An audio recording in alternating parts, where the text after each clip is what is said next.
La semaine dernière, la fleuriste Mala Germanovic nous a prouvé que la technique du séchage des fleurs est à la portée de tout le monde.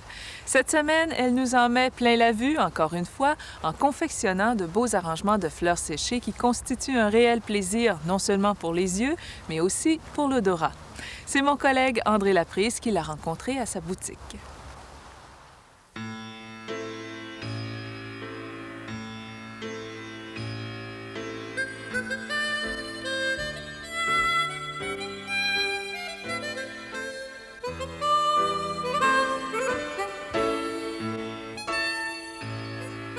Quand on veut prolonger un trop court été, on peut cueillir les fleurs annuelles ou vivaces de son jardin, récolter les plantes qu'on aime qui poussent à côté de chez soi et toutes les faire sécher. Elles peuvent, quand elles sont bien agencées, devenir un bel arrangement. J'ai choisi ce pot parce que pour moi, elle a un aspect encore, comment dire ça, préhistorique, si on peut dire ça. J'aime la forme, elle est ronde. On utilise, nous, souvent ces pots-là, les paniers, et puis... Des pots de bois. Les pots de bois, oui, qu'on a commencé à faire, et le terracotta. Bon, pour commencer un arrangement, il faut mettre quelque chose... Un support. Un support. N'importe quoi qui peut donner un genre de base pour que les fleurs ne bougent pas. L'oasis, c'est un genre de mousse florale, ressort un peu du pot pour qu'on puisse le piquer. Après ça, ce qu'on fait, on le recouvre de mousse. On peut utiliser la mousse verte. Après avoir choisi le type de support, il faut imaginer la forme générale de l'agencement. Ce qu'on va faire, on va faire un genre d'arrangement qui est plutôt rond, comme le pot. Ça va être très fourni, très tassé.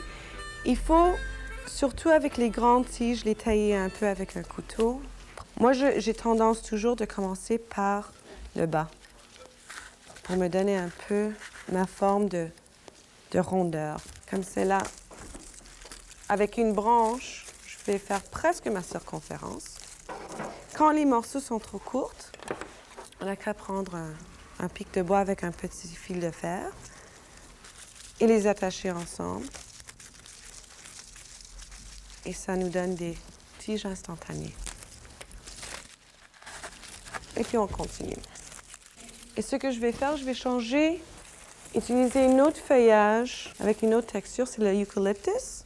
Et puis je vais faire le deuxième rangée. Avec l'eucalyptus, ça commence à sentir un peu, là.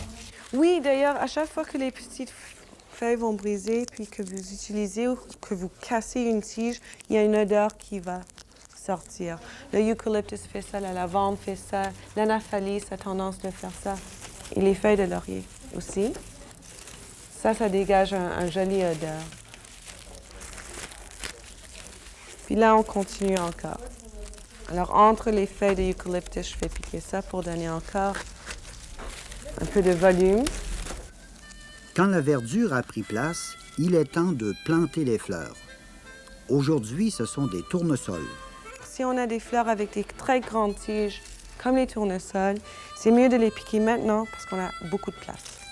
On a assez de place maintenant. Je dégage un peu de la verdure. Là encore, de les faire un peu amincir pour que ça prenne moins de place. Et les faire piquer. Et on rentre les tournesols.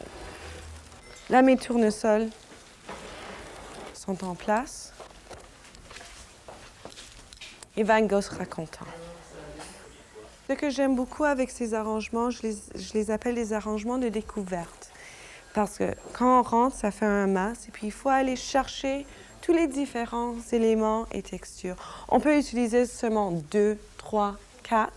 Moi, j'aime utiliser beaucoup de différents éléments, de textures, de nuances de couleurs ensemble.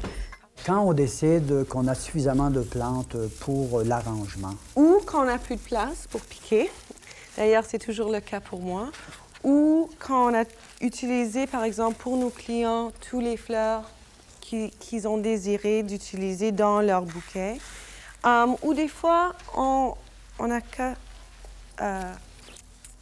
le regarder, puis on se décide, bon, c'est parfait, c'est beau.